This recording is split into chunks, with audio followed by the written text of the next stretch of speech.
नमस्कार, मैं जिक्रा खुर्शीद। आप देख रहे हैं लाइफ ओके न्यूज चैनल। आइए चलते हैं आज की खबरों की ओर। भोपाल लोकायुक्त एसपी दुर्गेश राठौर ने भ्रष्टाचार पर क्या कहा। भोपाल के लोकायुक्त एसपी श्री दुर्गेश राठौर ने लाइफ ओके न्यूज के संवाददाता प्रोफेसर शारिक खान के साथ भ्रष्टाचार पर एक विशेष चर्चा की। इस बातचीत में उन्होंने भ्रष्ट अधिकारियों के खिलाफ चल रही कार्रवाई और लोकायुक्त की रणनीति के बारे में विस्तार से बताया। एसपी राठौर ने साफ शब्दों में कहा कि लोकायुक्त विभाग भ्रष्टाचार के मामलों को बेहद गंभीरता से लेता है। उनकी टीम पूरी सक्रियता के साथ भ्रष्ट अधिकारियों पर कड़ी नजर रख रही है और सबूतों के आधार पर ही निष्पक्ष कार्रवाई की जा रही है। उन्होंने जनता से भी अपील करते हुए कहा कि वे भ्रष्टाचार के खिलाफ इस लड़ाई में लोकायुक्त का साथ दें और किसी भी गलत काम की जानकारी तुरंत विभाग को दें। ये चर्चा दर्शाती है कि लोकायुक्त संगठन मध्य प्रदेश को भ्रष्टाचार मुक्त बनाने के लिए प्रतिबद्ध है और लगातार भ्रष्टाचारियों पर नकेल कस रहा है। नमस्कार, आदाब, सत श्री अकाल, गुड आफ्टरनून, अस्सलाम वालेकुम। मैं लाइफ ओके न्यूज़ से अहमद खान और आज हमारी टीम पहुंची है लोकायुक्त परिसर भोपाल में और हम चर्चा करने जा रहे हैं एसपी लोकायुक्त भोपाल श्री दुर्गेश राठौर जी से। जिस तरह से पुलिस महानिदेशक लोकायुक्त श्री योगेश देशमुख के भ्रष्टाचार के विरुद्ध सख्त कार्रवाई किए जाने के निर्देश पर जिस तरह से जिले की इकाइयाँ कार्य कर रही हैं, संबंधित अधिकारी और कर्मचारी अगर भ्रष्टाचार में लिप्त पाए जाते हैं, उनकी शिकायत संज्ञान में आने के बाद अगर शिकायत सही पाई जाती है तो उन पर त्वरित कार्रवाई की जाती है। आइए इसी से जुड़े हुए भोपाल लोकायुक्त इकाई के एसपी श्री दुर्गेश राठौर जी से हम चर्चा करते हैं। Sir, life okay news channel के प्लेटफॉर्म पर आपका बहुत बहुत आत्मीय स्वागत है। Thank you. जिस तरह से आप ने पुलिस महानिदेशक लोकायुक्त श्री योगेश देशमुख के भ्रष्टाचार के विरुद्ध सख्त कार्रवाई किए जाने के निर्देश पर जो आप काम कर रहे हैं, भोपाल लोकायुक्त इकाई के माध्यम से भी ऐसे अधिकारी और भ्रष्ट कर्मचारी जिनकी शिकायत आती है आप कार्रवाई करते हैं, तो क्या एक बार संदेश है फिर से भ्रष्टाचार के विरुद्ध आपका?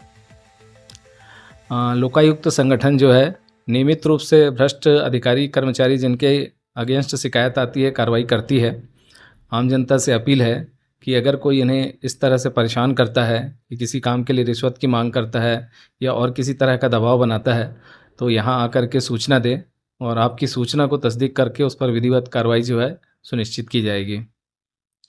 सर, देखने में ये आया है कि अब प्रत्यक्ष रूप से तो मांग नहीं की जा रही है, लेकिन अप्रत्यक्ष रूप से जो कि पूर्ण पात्रता होने के बाद भी कुछ न कुछ कमियां का दुहाई दे करके उनको अनावश्यक रूप से चक्कर लगवाए जाते हैं। तो क्या अप्रत्यक्ष रूप से भी कुछ हम इसमें कर सकते हैं? क्या प्रत्यक्ष रूप से नहीं मांगा जा रहा है लेकिन अप्रत्यक्ष रूप से वही मांगे?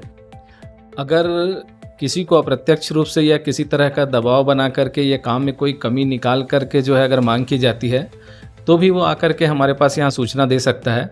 उसकी सूचना और उसके द्वारा बताए गए तथ्यों का सत्यापन किया जाएगा और जो भी कार्रवाई विधिवत बनती है वो उसमें सुनिश्चित की जाएगी।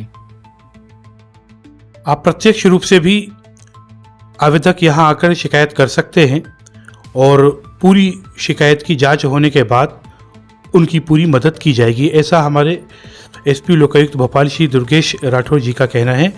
एक बार फिर से सर से जानते हैं कि सर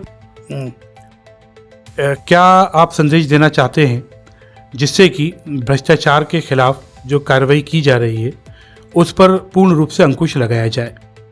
जनता से अपील है कि किसी भी प्रकार के दबाव में ना आए और कोई अगर उनसे रिश्वत की या किसी और तरह के जो है सुविधाओं की मांग करता है तो आकर के यहाँ पर सूचना दें और भ्रष्ट अधिकारियों के अगेंस्ट कार्रवाई करने में हमारा सहयोग करें।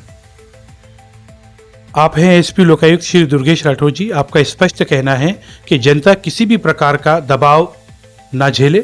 संबंधित अधिकारी कर्मचारी अगर अनावश्यक रूप से उनकी पूर्ण पात्रता होने के बाद भी किसी कमी की दुहाई देकर उनसे अप्रत्यक्ष रूप से उनकी जो नियत में खोट के माध्यम से वो रिश्वत की मांग कर रहे हैं तो उसकी भी लिखित सूचना यहाँ सर को दी जा सकती है और उसकी शिकायत की जांच करने के पश्चात उसकी पूर्ण रूप से मदद की जाएगी। तो अब जनता न केवल प्रत्यक्ष रूप से बल्कि अप्रत्यक्ष रूप से भी लाभान्वित होगी, ऐसा हमारे एसपी लोकायुक्त भोपाल इकाई के श्री दुर्गेश राठौर जी का कहना है। कैमरा पर्सन नवेद के साथ मैं लाइफ ओके न्यूज़ से अहमद खान। मुझे दीजिए इजाज़त। जय हिंद, जय भारत।